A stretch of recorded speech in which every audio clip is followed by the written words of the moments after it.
Welcome in, Renegades. So I am actually traveling to California for a top secret mission today.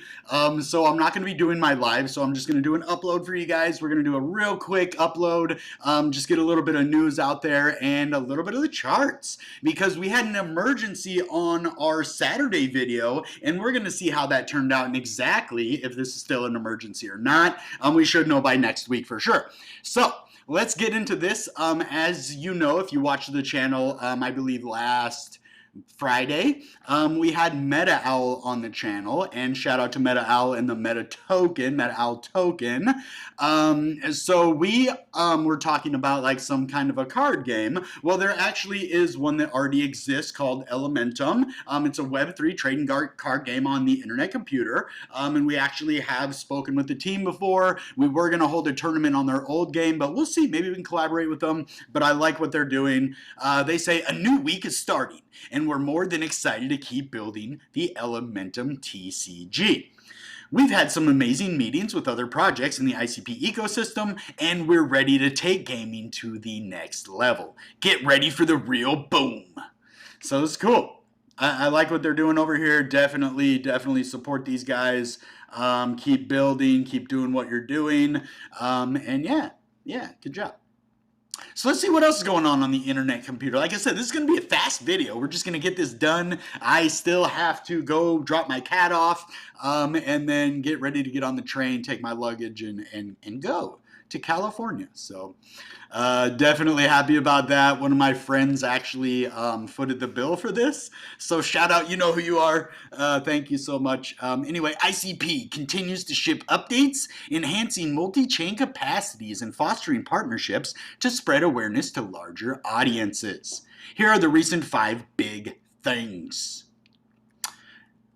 Oicy Wallet now includes ICP functionality and faster sign-in, so it's no longer just a beta test. You can now hold ICP on your Oicy wallet. Definitely going to download that. I recommend you at least go and look at it. Definitely go check it out. See if it's the right wallet for you. Also, users can seamlessly swap between Bitcoin and CKBTC and ETH and CKF without the need for bridges, desktop or mobile app downloads. Explore oicy.com. And we're going to look at this at a future video. Like I said, we're just going to kind of fly right through all this, but that is super cool. I'm definitely going to have to bookmark this. Need to bookmark it. Let's bookmark this.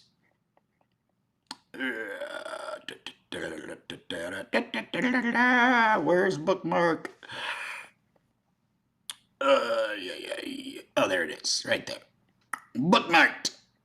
Okay, a partnership with Token Terminal to integrate the new custom ICP dashboard into their Platinum platform. 111,000, let's go. I already followed these guys. Enhancing ICP data availability, particularly on key platforms like this, extends these metrics to a wider audience. Beautiful. Dominic's recent episode on Logan Jastrzemski's podcast is one of the most viewed episodes on the channel. Among these topics discussed, Dominic provided a breakdown of the ICP paradigm, covering full stack decentralization and seamless multi-chain integration. Nice. Dude, that's fire. Logan Jastrzemski. Definitely going to be following.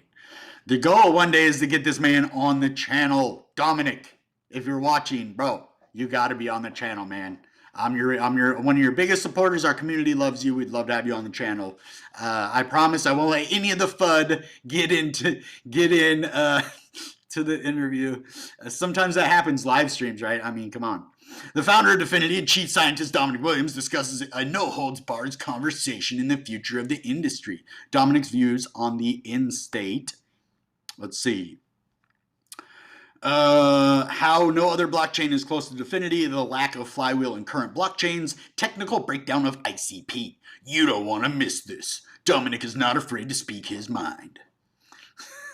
Love it. Actually, Logan, good job, man. I'm actually digging that. Kind of cool. Good job. Logan, for getting Dominic on your show. Definitely props for that. Something I've been trying to do for 2 years. So ICP Hub North America has partnered with College Dow Hub to enhance the Hub's University Ambassador Program, supporting students in Canada and the USA through hackathons and other blockchain training.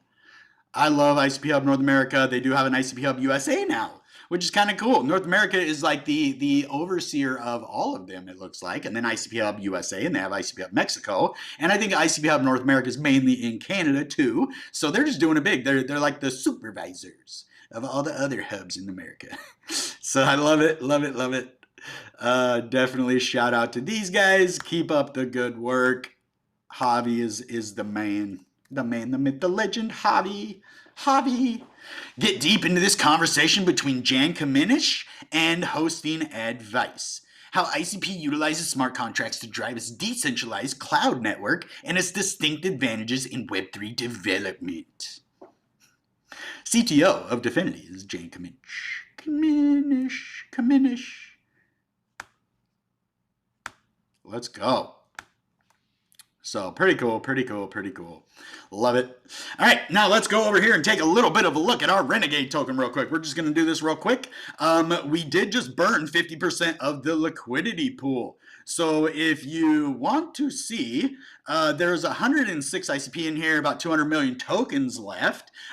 We did just burn the liquidity. I only have 1.33K of it all, as you see, only 50% of it. Pretty cool. And now we're going to be going to swap. So what we're doing, I collected fees. So what I'm going to do is I'm going to do a little buyback.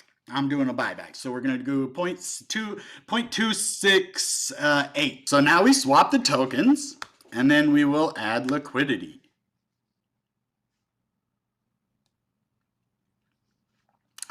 All right. Now let's go add the rest in the liquidity. So these are the fees that I earned from trading, and they're going back into the project. So increase liquidity, and then max on that, and then add. Boom. And there we go. So there is liquidity added. Now, for what is happening right now in the charts, right? We have 135 million in volume, which is really good. We're actually still around the same as where we were down here, even at like under 100 million, which was very concerning with the RSI. And as you see, we did have a pullback because of that. But we started to increase in volume significantly, only by about a 30 million deficit. And we started absolutely pumping. We're at about 135 million right now, almost 136.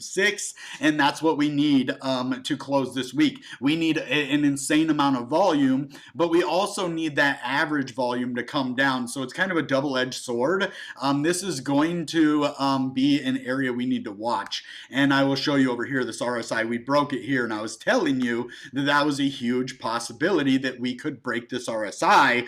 And we ended up doing that. We had a head and shoulders pattern here in the RSI right here. And as you see, it broke to the downside right here, and we broke this median price, and we're only down by about 4.36 right now, which is less than we were. As you see, this is starting to come up. So if we can get back above this by next week, kind of ride the volume, but this is going to have to, do something eventually. And so I'm really going to be watching this. Every other indicator on every other, RSI on the time frames is looking good. So we did close above this 1227 range, and that is what I was really worried about. If we broke the RSI and that range, we could have ended up, back down at this 1050 level. This still is an emergency though. Unless we close this next week above here, because we could still go up. As you see, we're kind of going sideways right here.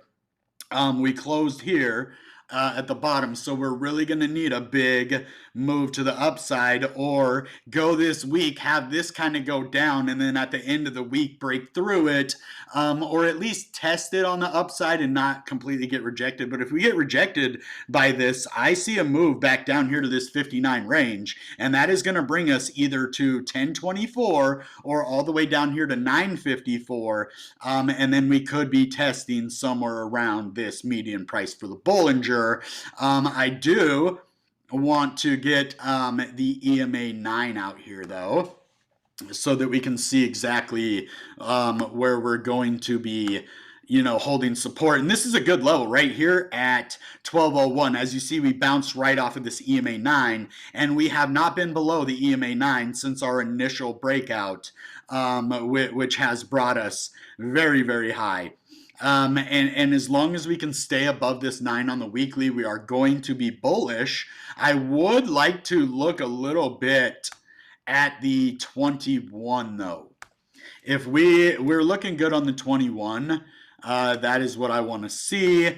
So the 21's way down here. So there's going to be big support if we do break down here. I don't see us really having to go. The cool thing is, while that RSI goes down, these moving averages, this Bollinger median and this EMA 21 on the weekly, which these are huge supports that are possibly going to be holding us up going into the bull market. I'm watching this 21 to be our biggest support if we do have some crazy correction. But from this peak to this peak, we did have a breakout of that area from this 1327 to about that 1390, 1422 range. And then we close up here at 1376.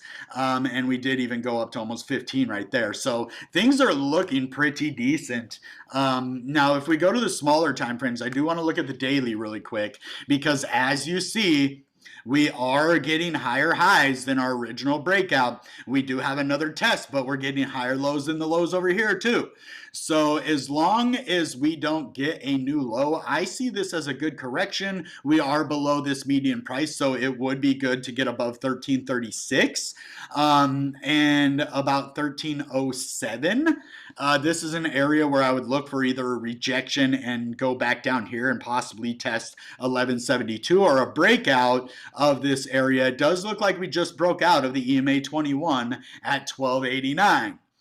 So I am going to be looking for some sort, of a breakout if we can get, and these are matching almost perfectly with my lines.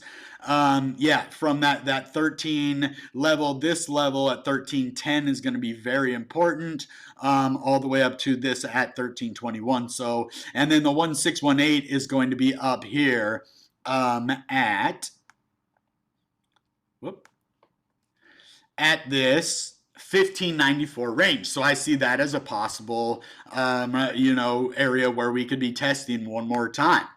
So now if we take it from here and where we could retrace, it's gonna be right almost exactly where I told you.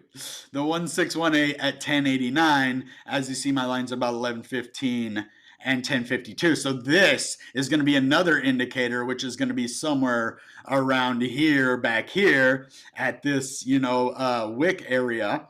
So this is going to be pretty interesting to see. The 2618 is down here at this worst case scenario. So yeah, things are looking pretty decent. I'm just going to take a quick look at the 4-hour call. So it looks like there is a recovery looking on the 4-hour. If we get rid of this here, and we go here, there is a falling wedge breakout right here. And it's a nice little breakout that we have, coming all the way down here, and we have a nice breakout. So we could end up at the top of this wedge at 1463. We're above the median on the Bollinger. It's starting to open up again. We like to see that, and we're above the EMA 21. Things are just looking bullish. So, all right, guys, that being said, goodbye and good ICP. Bam!